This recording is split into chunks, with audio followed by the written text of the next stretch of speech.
5, longevity.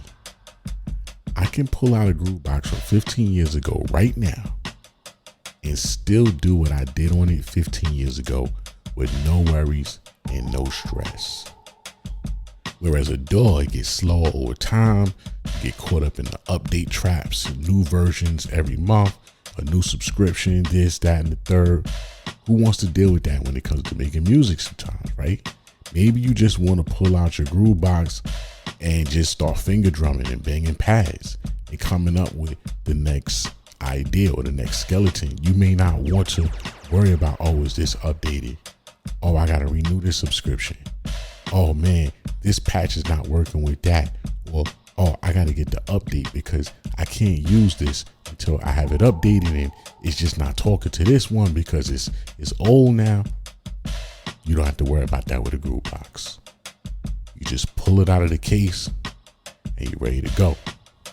Longevity is going to be the 5th thing that DAWs will never understand when it comes to a groovebox. Number 6, storage. The saving system in a groovebox is a lot simpler and straight to the point.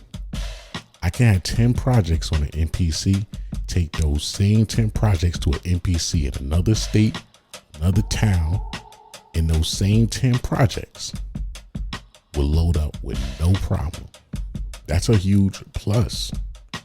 Now, yes, of course, you can save things the same way on a DAW and export the stems and send it to a studio in another state or send it to the engineer over here. You can do it the same way. When I'm saying these things, I'm talking about someone not savvy enough to know how to do these things, or someone that's maybe just getting started. Maybe somebody that's not that technical. And none of us were really that technical when we started doing this. We just got more technical over time and just forced ourselves to be technical because we didn't have engineers. We had to figure it out for ourselves, right?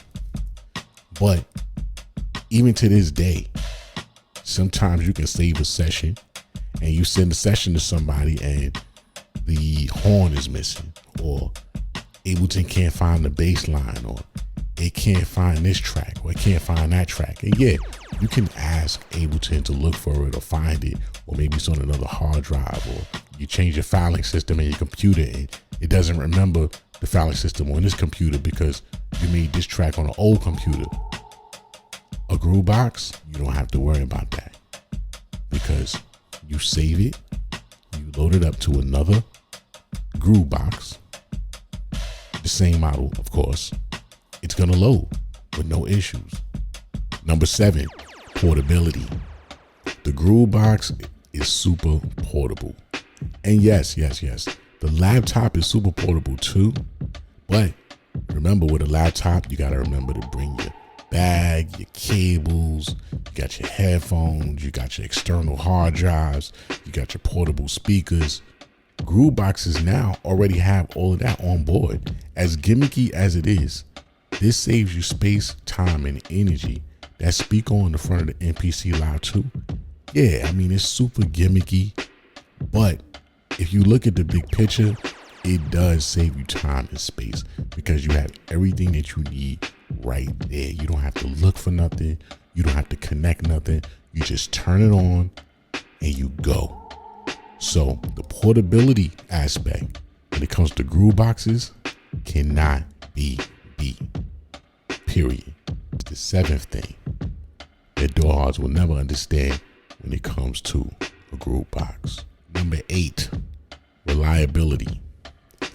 I can still pull out my 1997 MPC 2000, turn the power on and start making drum patterns and sequences right away.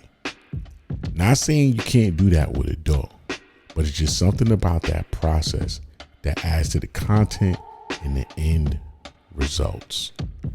I don't think I could pull out a computer from 1997. I don't think I could pull out anything DAW related from 1997 and start making beats on it right now efficiently. But I can do that with my MPC 2000 if that's what I wanted to do. So these things were built like tanks, man. Full metal body.